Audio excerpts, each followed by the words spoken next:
Number 9, invest your life for the greater good.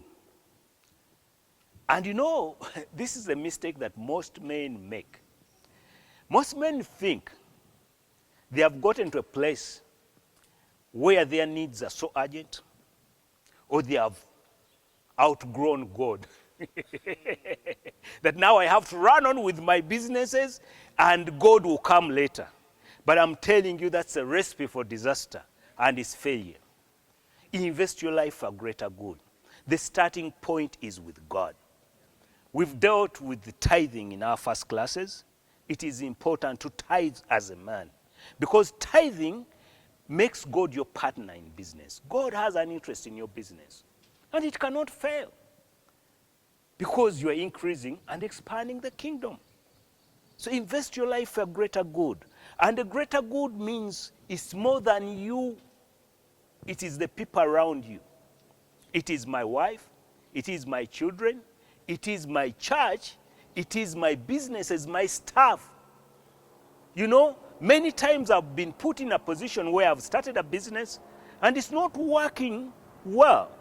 Then I have to get into some other businesses that are not in any way related to this new venture to pay the salaries for the staff.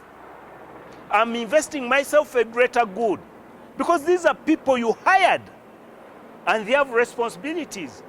So much as the business is not working, they may not have faith in your business, but you have faith in your business. It's not working today, but it will work tomorrow. Amen. Because God has assured me and has guaranteed me that I always succeed. Amen. Wherever I go. So invest your life for greater good. And that means that you invest for a long term. You invest for a long haul. Yesterday I was talking to a gentleman. He is into farming. And we both do piggery. He came to my farm and noticed that I was doing piggery, and he got excited.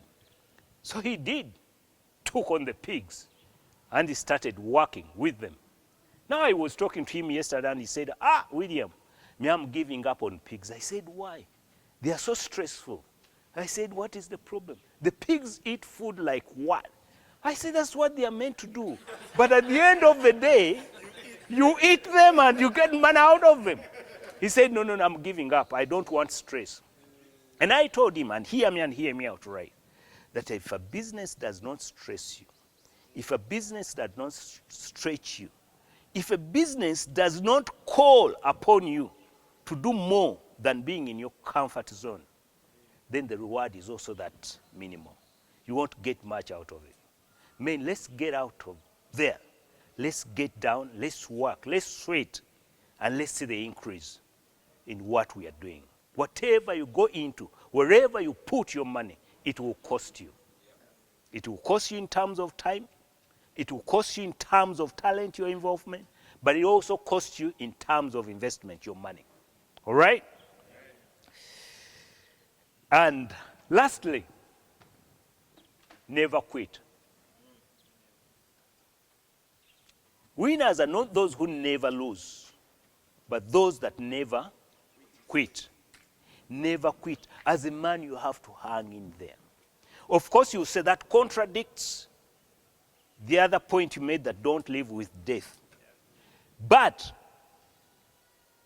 not quitting means that as a man, you stand the fight.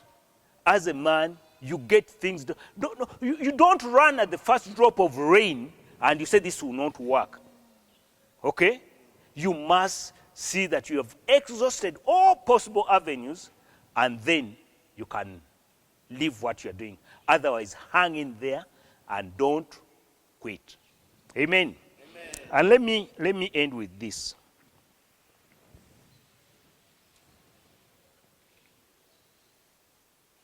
In form of a question. If everything you own was taken away from you, and then you are asked, what do you have left? Could you truthfully look at somebody in the face and reply everything with a calm smile, knowing that you have your family, you have your friends, you have your integrity, and then you have lived the right way in life, if you have relationships, when everything else is taken away from you, then you're not only rich, but you're wealthy. Wow. 1, 2, 3. Yes!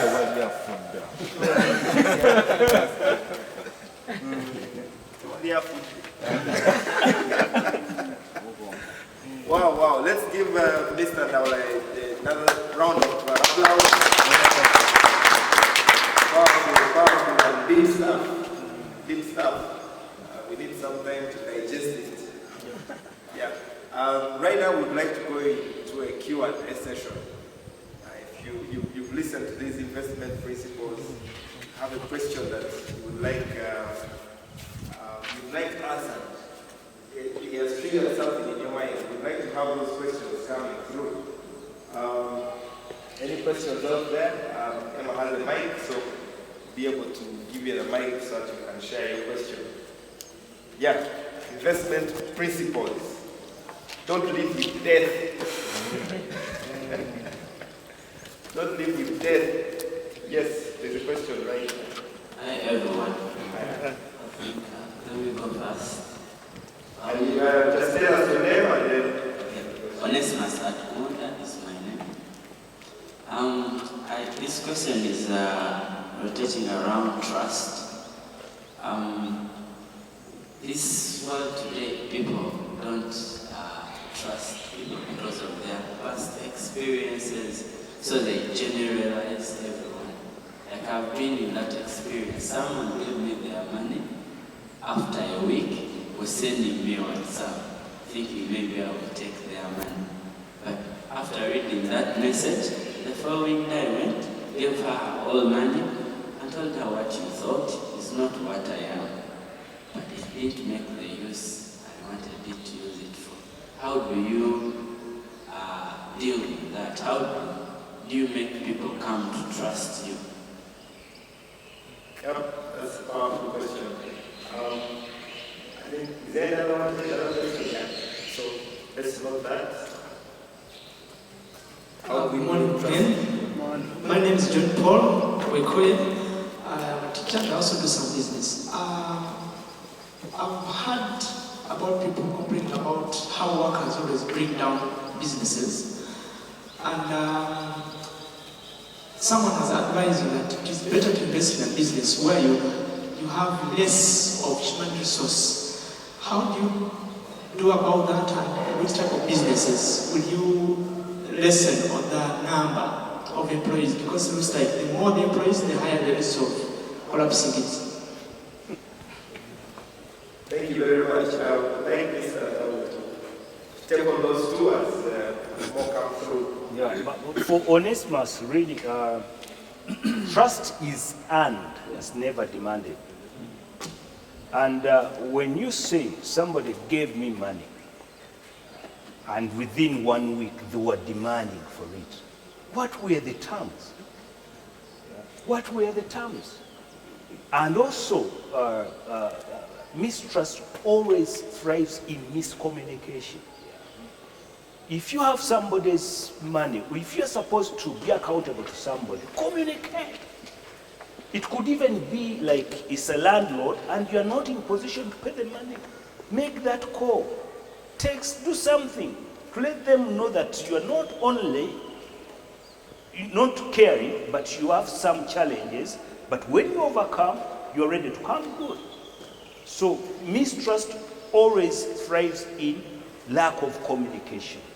But remember, trust is always earned, it's never demanded. Concerning the human resource, I said and I say it again, for any business, the challenge will always be the human factor. And the solution is always the human factor. Which businesses can you do without involving many people in terms of workers? Me, I don't think people have a problem. The problem is with the entrepreneur, that you look at these people as a problem. is you being like a projector. You project a picture there on the screen, and then you ask, where is this picture coming from? When you look at your stuff as a problem, there will be a problem. When you look there at them as a solution, there will be a solution. But how do you do it? Staff want to feel that they belong. Treat them as your own. Let them own your vision. Sell your vision to them. Where do you want to go? Let me tell you, all human beings want to get involved into something that is moving somewhere. They want to run with your vision. But if you yourself, the entrepreneur, cannot interpret your vision, how do you expect somebody else to come in and help you to get to where you want to go? You've hired them that they take you where you don't even know. So, of course, going on to technology, the best way of thriving and staying in the business is to make technology your best friend. But even technology is managed by people. If your people are not trusted, they'll manipulate everything. There are people who are now being paid for hacking. And they are professional hackers. So even if you put that stuff in place, if your staff don't buy into what you're doing, if they don't buy into you as an entrepreneur, you still don't see the progress you need. Trust people, train them, and articulate your vision well. Whatever venture you go in will work. Wow. 1, 2, 3! Yes! Next question. Someone give me that. My name is Moses. You say something very important that piqued my mind. You say you have to delegate, not dedicate. My question to you, can I always, and you made a statement earlier that you cannot supervise what you don't understand. Do I always have to understand the business before I investigate it? Because since I cannot supervise what I don't understand, is it advisable to get an intervention before you understand it? Do I have to always know everything about the stock exchange market for me to invest in it? You see, that's a very good question. And I think it bridges generations. You see, today life is being simplified so much that if I wanted to go to a party, I would just ask somebody who has already arrived at the venue to send me a pin. And I will get there. Not so. Last time I went to Albert's home, they had been having a party, the guys were having a party. And he just sent me a pin. And I got to his home. Deep, deep, really. But I got there. It's my neighbor. you guys are living there. But I got there. And what does that mean? That there is need to have knowledge. You must be knowledgeable. You need to have a guide. You need to have a roadmap. You need a plan. If you don't have a good plan, and let me say this, even a person with minimal knowledge, with a good plan, will always get to their destination. But a genius with the wrong plan may miss out on the party. So let's invest our money with knowledge. Let's have knowledge. Let's be knowledgeable. How can you supervise people when you don't know what you're supervising? Actually, what I normally say in business, you don't need to play the game. You can be the coach. 1, 2, 3! Yes! I like that. Finished? Clarification. So that means I can find someone doing that. Yes. And pick their brains. Pretty much. But supervise them from a point of knowledge. I'm into bakery and pastry. And I'm always on YouTube and stuff like that, looking at the trend, what is happening. And I've read a lot because I've been in the catering business for a long time. I never started catering. My background is accounts. But tell me anything about catering, I do know. So when I hire a chef, doesn't matter, he might be a 5-star chef, I can always supervise them. because I know what is involved in the industry. So be knowledgeable about whatever venture you're undertaking. Yes. Right. Next question. You have more questions?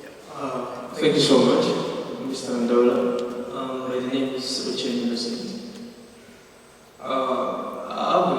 You clicked my mind about something, analyzing a business before. I have, like me, I don't speak about myself first. Be a man. So, on my point of view of identification of a business, I identified a business, but it's under export. But by profession, I'm an agronomist. I deal in plants and like in your part, but I'm not in the veterinary part of yours. So I want to deal in export. I've opened minds already.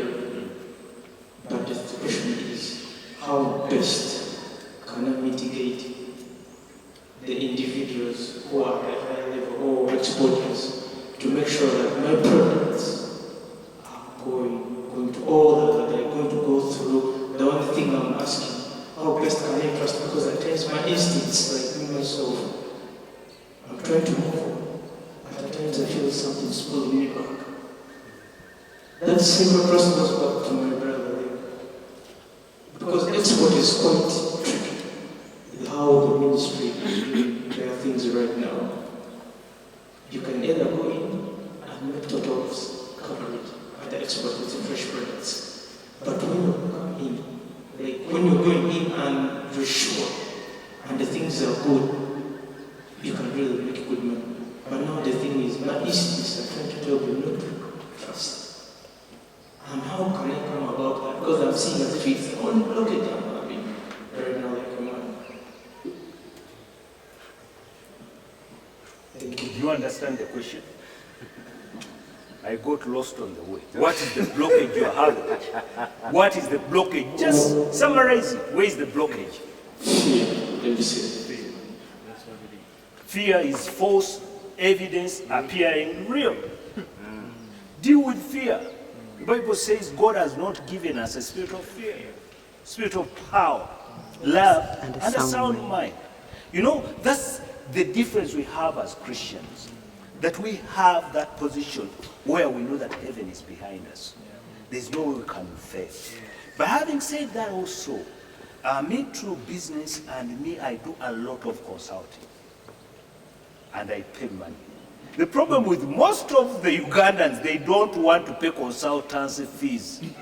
So the learning curve is so extended. You start from zero. I have this fee, I have this. Let me tell you, with the consultancy, well written, whatever, benchmarking and everything, there will be no fear.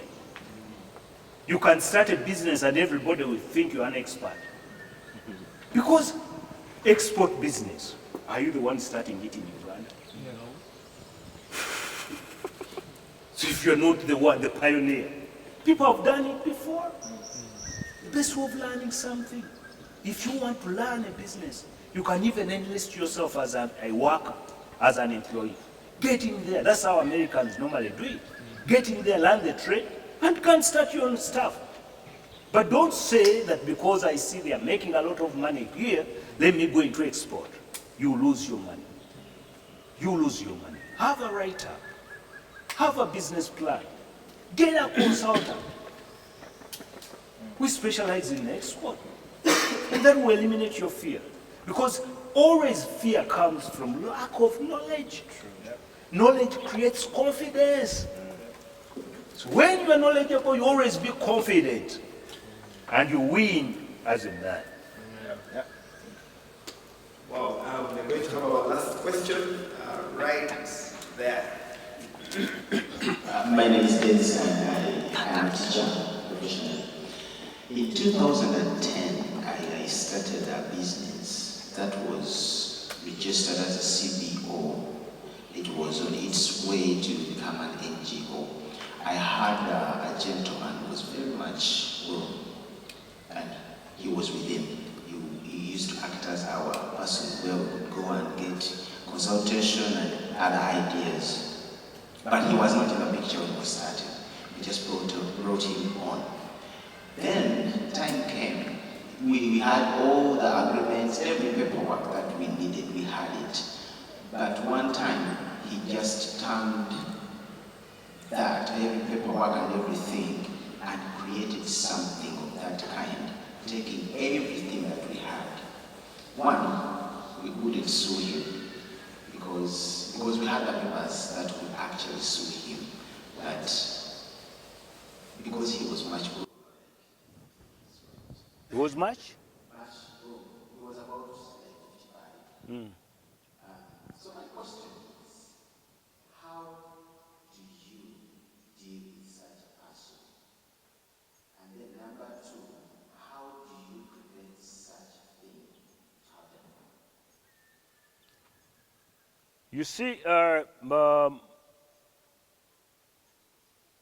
there's always an element of risk. And you can never make a good deal with a bad guy.